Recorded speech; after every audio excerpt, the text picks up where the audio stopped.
Motorcycles have manual transmissions, which means that you have to operate a clutch in order to change gears. And the same can be said for most other forms of transportation with a manual gearbox, whether that be a car, a van, a lorry, or a bus, etc. But on motorcycles, you can do what's known as clutchless shifting, which is exactly as it sounds, where you can operate the gearing without using the clutch. In today's video, I'm going to show you how you can do that and whether or not it's safe for your motorcycle. Let's get to it.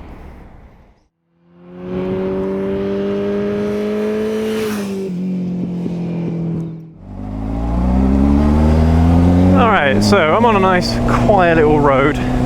Got a camera set up by my feet. And I'm going to demonstrate how to do clutchless shifting just between first and second gears, just so you guys get a bit of an idea of how you can practice and how it can be done.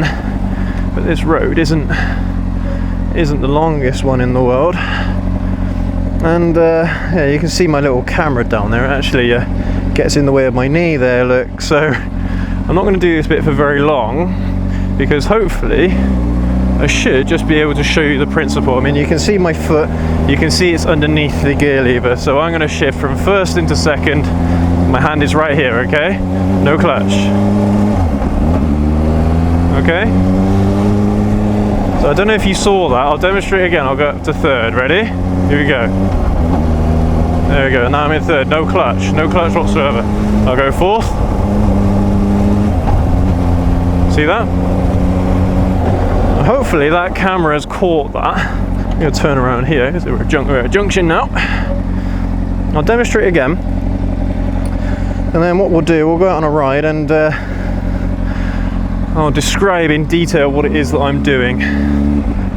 What I'll do, I'll just maneuver the camera just a little bit further in, so like that. So then even if my knee does get in there, hopefully you can still see what's going on there. Right, let's go again. So obviously you need to use the clutch in order to get it into first gear and to pull away, of course. So let's pull away.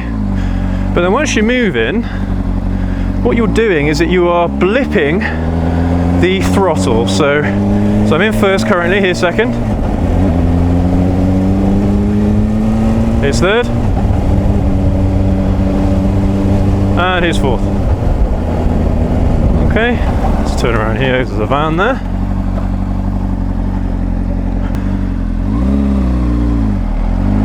But yeah, again, no clutch. I'm gonna put my hand here in front of the camera, okay?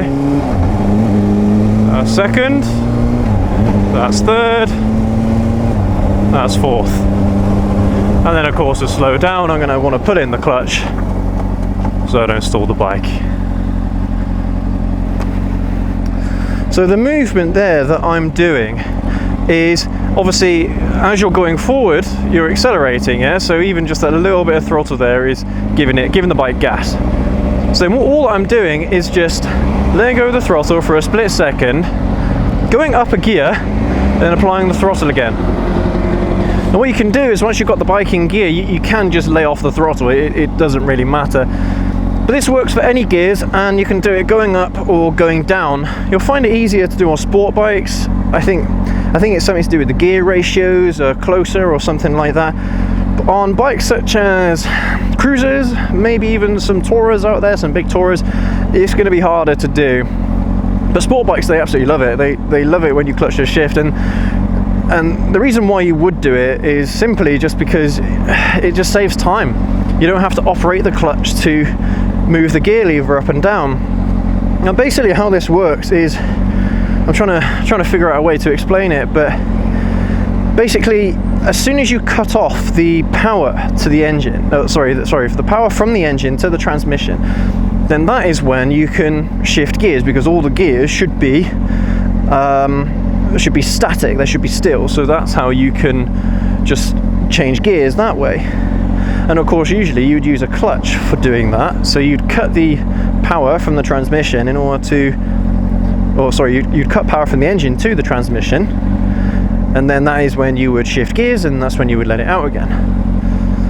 So, you know, that's how a clutch would usually operate. And of course you can do this in a car as well. It's harder to do because motorcycles have sequential gearboxes, whereas usually cars don't. Usually cars, they have, you know, kind of first, second, third, fourth, fifth, sixth, or if you drive on the left hand side, first, second, third, fourth, so on. So on a motorcycle you don't have that problem, so you can literally just blip the throttle and shift up. Now, like I said, you can do this downshifting. I'm going to show you that when we're out on the road, because I'm not going to take this camera out on the road with me because it's in a bit of a precarious position right there. But yeah, so that's just the basics, and that's how you can just practice it. And I wasn't even going 30 miles an hour and I was able to shift up to 4th gear. But anyway, let's get out on the open road and I'll show it to you for real. Okay, so I'm in 4th gear right now and I've been using the clutch up to this point. So we're doing what, 40, 50 miles an hour, so let's upshift. So I'm going to blip the throttle. Well, in fact, actually what I'm going to do is I'm just going to hold my toes underneath the gear lever, put pressure upwards on the gear lever, and then as soon as I let go of the throttle it should upshift. Here we go, so I'm putting pressure on the gear lever, letting go, and it's gone in gear. It's as easy as that. It's a little more difficult going downwards, and you can do it going downwards. A lot of people don't recommend that you do it going downwards, so I'll demonstrate here. So again, I'm just putting pressure on the gear lever, and then here we do downward pressure to go down a gear. Here we go. There we go, I've just gone down a gear. Let's do it again. There we go, and I've gone upward. So as you practice, you can do it just that way, where you can just put a little bit of pressure on the gear lever, let go of the throttle, and then you'll find that the lever will just go straight into gear. Straight in. Here we go again. And then eventually what will happen is that you will get comfortable with knowing the timings and what have you. Now I'm slowing down here, so I'm going to use the clutch for this one. Whoa, traffic is bad. This might not have been the best road to do this. I should have just been patient and gone my usual route. Oh well, what's this person doing?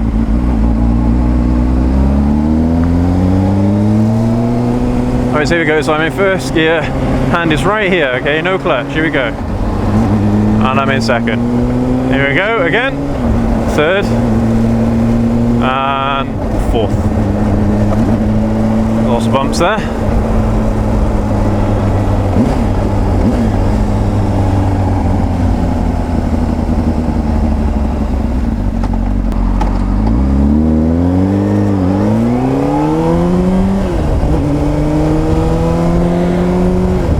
Come out of rush hour to film this video, not the best of ideas. It's quite funny because usually when I'm filming I'm doing clutchless shifting a lot, because I normally just have my elbow on the tank like I have here right now, you know, just moving my hands about and stuff as I'm talking. It's just a habit that I have, and you know, if I need to shift gears I'll just shift gears like this, upwards or downwards again.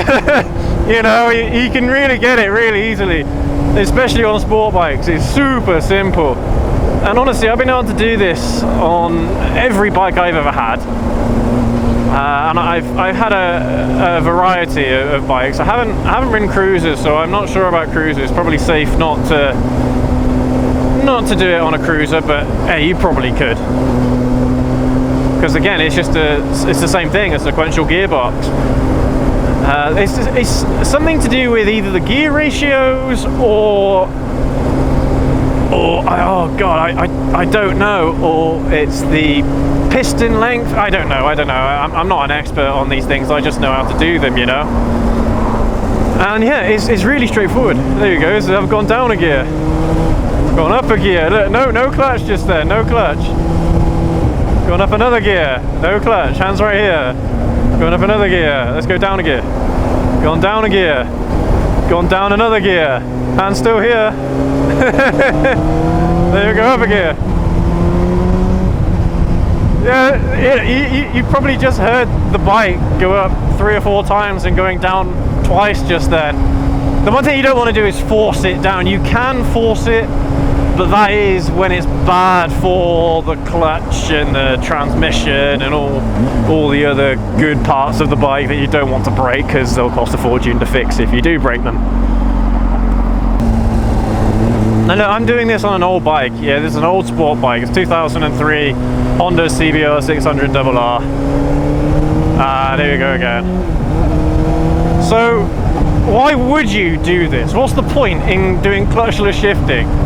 I mean, if you're anything like me and you're traveling medium distances or something like that, and you're not used to having the weight on your forearms or on your wrist for long periods of time, then you can rest. You can rest your clutch hand. You can put almost all of your body weight on top of the fuel tank on your elbow here, look.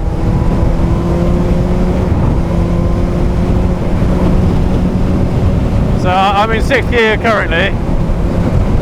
Now I'm down into 5th. Now I'm down to 4th. Back to 5th. I'm still here. Hand is right here the whole time. I'll put it here, look. I'll show you again. Right, I'm going to go down a gear. That's down a gear. That's down another gear. That's up a gear. That's up a gear. Oh, it's fun. It's just fun. You can do this all day long. It's great fun. But yeah, so it depends on the situation. For me, yeah, I like to be lazy and not use the clutch if I need to. I mean, this bike in particular has got a heavy clutch, so it kind of makes sense there.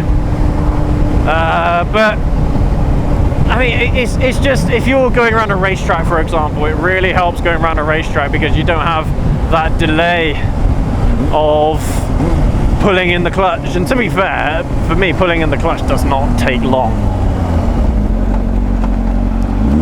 So it's not one of those things that adds a massive amount of time to your shift. And you might even find that for the most part, even though you are using the clutch to shift gears, you might not need to. Like here, look, I'm going to shift right there. I used the clutch and I probably didn't need to. And it's not going to damage the engine. Sorry, it's not going to damage the bike, the transmission. It's not going to damage anything like that if you do it correctly. It's the same about a lot of these mechanical things. Is, you know, if you can hear the gearing crunch, or if you can smell your clutch burning or something like that, then yeah, you're probably doing it wrong. But yeah, so those are the main reasons why you would use clutchless shifting, mainly for racetrack and also maybe for slow traffic, or if you want to give yourself a little rest of your clutch hand. Wow, those potholes of that drain is awful. Alright, no clutch.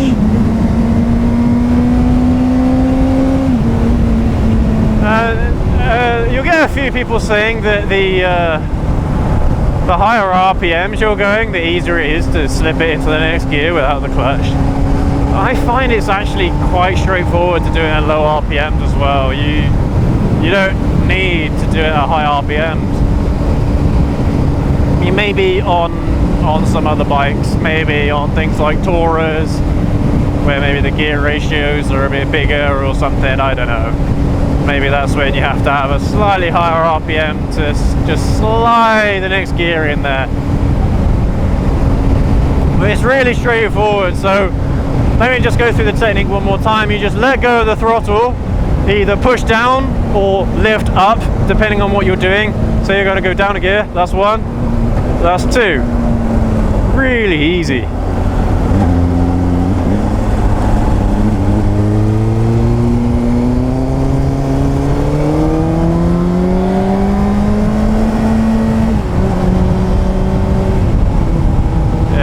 Really straightforward technique to practice, and like I said, you can do it on almost any bike, whether if it's a single cylinder or a dual cylinder or a 4-banger, 3-banger.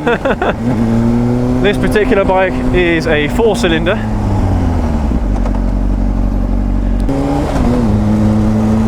So maybe the number of cylinders that you have, it might make it a little bit easier as well. I don't know, honestly. I'm not a mechanic. I'm not overly mechanically minded, so there's plenty of information out there, plenty of videos on, you know, what exactly is going on with the engine, with the transmission, with the clutch and what have you. So I'm sure sure you'll find your answer out there somewhere on the interwebs. But yeah, it's really straightforward. So I'm in first gear right now. Boom, I'm in second. Now, going from first to second is actually probably the hardest one, because you've got neutral in between. So you have to go all the way past neutral. So you have to make sure that the gap between you closing and opening the throttle, you have to make sure there's enough time there for you to go past neutral. Yeah, otherwise you might find yourself stuck on neutral when you try doing it. So maybe it's a recommended thing to just do first and second gear with the clutch, and then from then onwards you can use clutchless shifting from then on. Not a problem. And yeah, I mean, remember, the clutch is there to do a job, so it's not like as if the clutch is useless. Oh bloody hell. That van had so much time to slow down. Yeah, very, very straightforward technique, and honestly anyone can try it at home. As long as you have a manual transmission and it's not a scooter or anything like that, then yeah, you can do this technique. Anyway guys, I'm on my way home now to see a man about a dog, as the saying goes. So hopefully this video has helped you out, or at least clarified a few things on how to do clutchless shifting. It's really straightforward, and when you get it, you've got it for life, you know. As always, big shout out to all of you subscribers and anyone that has engaged with the videos. We really appreciate your support, so thank you ever so much for that. You guys are wicked awesome. Anyway guys, thanks again for watching. As always, stay safe, ride hard. We'll see you in the next video. Have a good one.